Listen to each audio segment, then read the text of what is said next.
मेरे साथ उपस्थित गजानन जी, रामराव बड़कुजे जी, श्री फूलाजी शिंदे जी, बाबाराव बांगर जी, दिवाकर माने जी, उज्ज्वलताई जी, पप्पू चौहान जी, हमारे सभी मंडल अध्यक्ष और जिनको जिताने की अपील करने के लिए मैं आया हूं, हमारे हिंगोली के उम्मीदवार श्रीमान तानाजी मुतकुटे जी।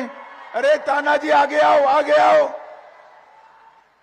ये तानाजी मेरा दोस्त है भाई, ध्यान रखना जरा, जमकर वोटिंग करना।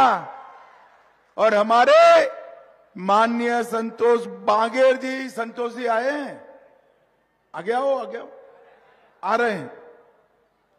और आज इस विशाल सभा में उपस्थित प्यारे भाइयों, बहनों, माताओं और मेरे जिगर के टुकड़े जैसे युवा मित्रों, आप सभी को राम राम। सबसे पहले तो मैं हिंगोली की जनता का थोड़ा देरी से आया इसलिए क्षमा प्रार्थी हूं। आप सबको काफी समय से राह देखनी पड़ी है। मैं हिंगोली के देवता विठोबा और पवित्र औंढा नागनाथ ज्योतिर्लिंग को प्रणाम कर कर मेरी बात की शुरुआत करता हूं। भाइयों बहनों, आज गुरु नानक देव जी का जयंती है। आज विनोबा भावे जी का भी पुण्यतिथि है और आज आदिवासियों के महान स्वतंत्र सेनानी भगवान बिरसा मुंडा की 150वीं जयंती है। ये तीनों को मैं प्रणाम कर कर मेरी बात शुरू करना चाहता हूं। भाइयों बहनों, जब मैं आज हिंगोली आया हूं तब आने वाली 20 तारीख को आपको मतदान करना है, मगर मेरा आपसे निवेदन है कि एक एमएलए चुनने के लिए सरकार बनाने के लिए मतदान नहीं करना है।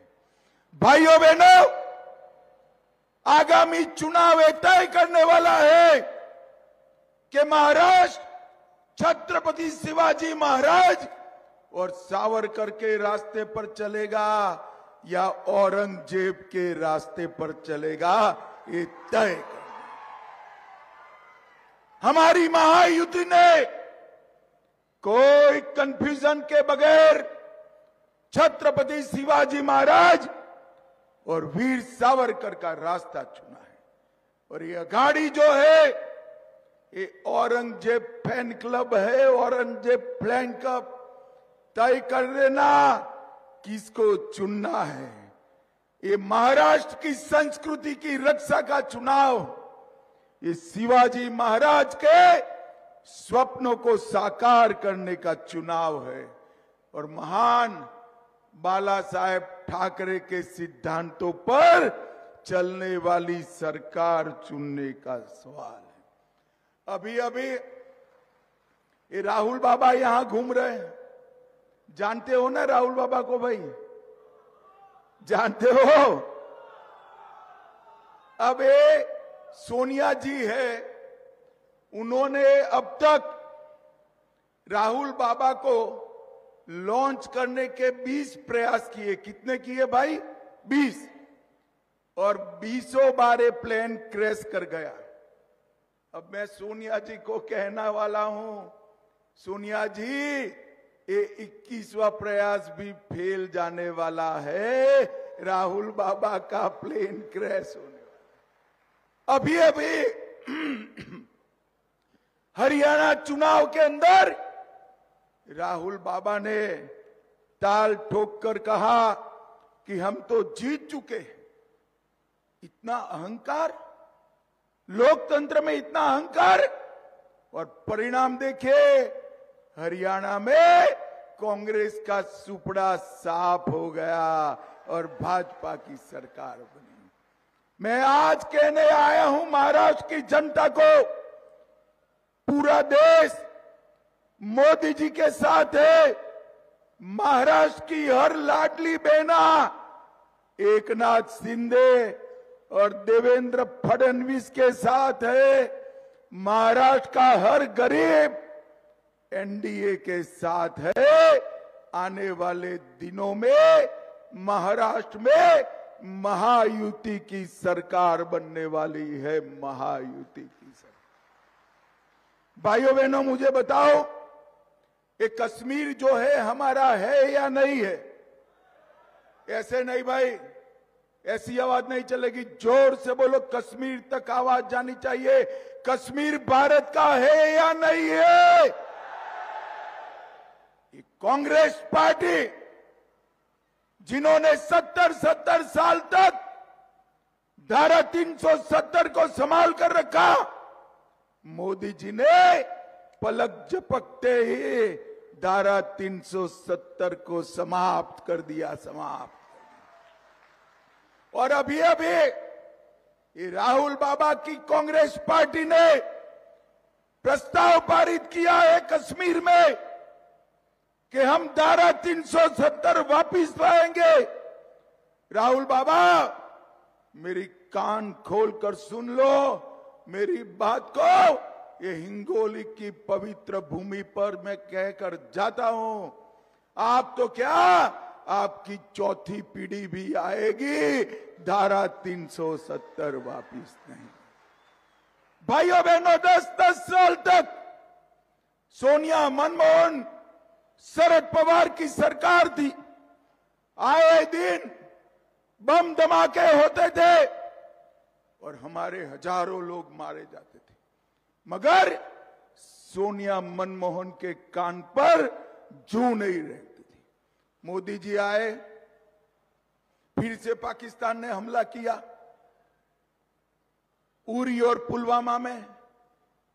10 ही दिन में सर्जिकल स्ट्राइक और एयर स्ट्राइक कर पाकिस्तान के घर में घुसकर आतंकवादियों का सफाया करने का काम नरेंद्र मोदी जी ने।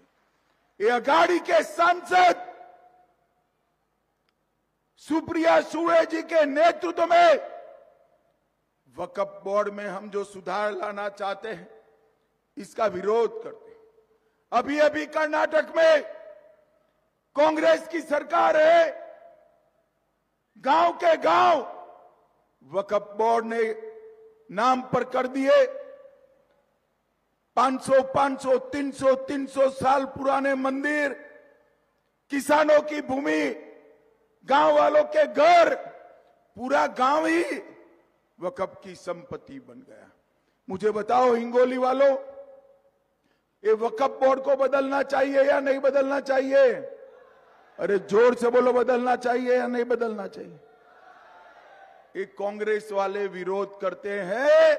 मैं कहकर जाता हूं, शरद पवार एंड कंपनी जितना भी विरोध करे, हम वक्फ के कानून को बदल कर रहेंगे, बदल कर रहेंगे।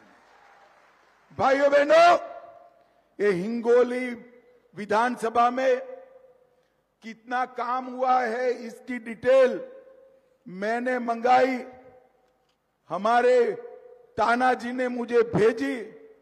अब मैं सोच में पड़ गया कि सभा में बताऊं या न बताऊं, क्योंकि ये डिटेल मैंने बता दी और मेरे मत क्षेत्र में बात पहुंची तो मेरे यहां भी इतना सारा काम नहीं हुआ है जितना हमारे तानाजी ने किया है। लगभग 5,000 करोड़ रुपया एक विधानसभा में खर्चने का काम किया। 300 करोड़ से ग्रामीण सड़कों को कंक्रीट का बनाया। शहर के लिए 70 करोड़ से ड्रेनेज बनाए और 84 करोड़ से घर घर में नल से जल बनाया। महान छत्रपति की प्रतिमा बनाई, भगवान बाबा उद्यान बनाया और गोपीनाथ मुंडे शेतकरी भवन भी बनाने का काम हमारे विधायक महोदय ने किया है। इसके साथ साथ केंद्र सरकार से 3300 करोड़ का नेशनल हाईवे 361 पर लोहा वारंगा फाटा खंड 90% काम पूरा, 2400 करोड़ का 161 नेशनल हाईवे पर अकोला मेदासी वासिम पांगरे वारंगा फाटा खंड 4 लेन का काम पूरा, 1500 करोड़ किसान संपदा योजना से पैनगंगा प्रोजेक्ट 740 करोड़, पोता पीपल गांव फूटे लिफ्ट सिंचाई योजना 400 करोड़, 100 विद्यार्थियों की क्षमता वाली मेडिकल कॉलेज हिंगोली में बनाने का काम किया।